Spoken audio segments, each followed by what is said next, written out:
पाहिजेत अजित पवारांची तक्रार करणाऱ्या भाजप आमदारांना अमित शहांचा कानमंत्र. प्रशासन आणि सरकार पातळीवर आक्रमकपणे कामांचा पाठपुरावा करण्याच्या शहांच्या सूचना.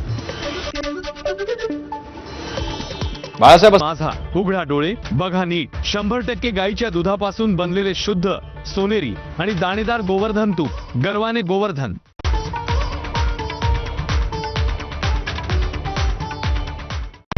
Headlines brought to you by Chitale बंधू.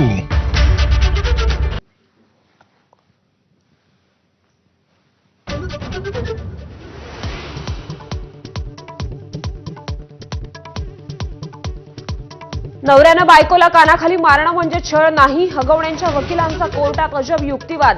वैष्णवीचं चारित्र्य हनन करण्याचा प्रयत्न. वैष्णवीच्या पती, सासू आणि नणंदेला 1 दिवसाची कोठडी तर सासरा आणि दिराला 3 दिवसांची कोठडी.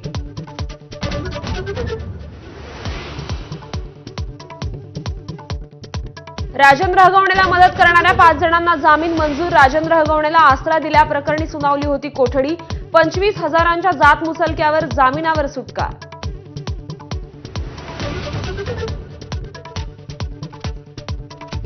हगवणेंची मोठी सून मयुरी जगताप प्रकरणी महिला आयोगाचं पोलिसांवर खापर. छळाच्या तक्रारीवर 60 दिवसांमध्ये आरोपपत्र दाखल झालं नसल्याची माहिती. चौकशी करण्याची गृह विभागाकडे मागणी.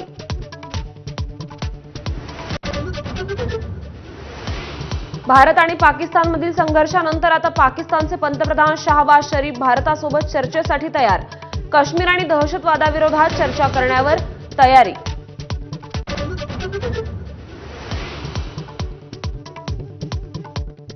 हिंडेनबर्ग प्रकरणात सेबीच्या माजी प्रमुख माधवी पुरी बुच यांना क्लीन चिट.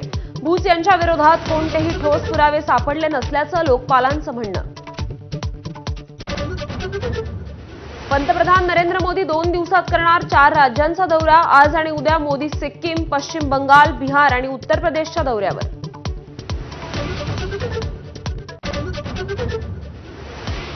देशभरात कोरोना बाधितांची संख्या 1200 वर. सक्रिय रुग्णांच्या बाबतीत महाराष्ट्र दुसऱ्या क्रमांकावर.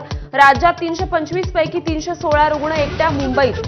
कल्याण डोंबिवलीत दोघांचा मृत्यू. लातूर आणि अहिल्यानगरमध्ये ढगफुटी सदृश पावसामुळे अतोनात नुकसान. टोमॅटो, कांदा पिकांना फटका. राज्यभरात पावसामुळे 24 तारखेपासून आतापर्यंत 21 जणांचा मृत्यू.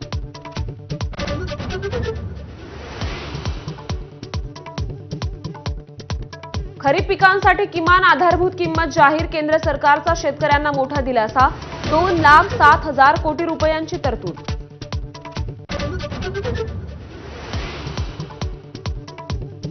नवी मुंबई विमानतळाबाबत इंडिगो एअरलाइन्स आणि अदानी एअरपोर्ट होल्डिंग्जमध्ये महत्त्वाचा करार. पहिल्या दिवसापासून इंडिगोची 18 विमानं करणार उड्डाण.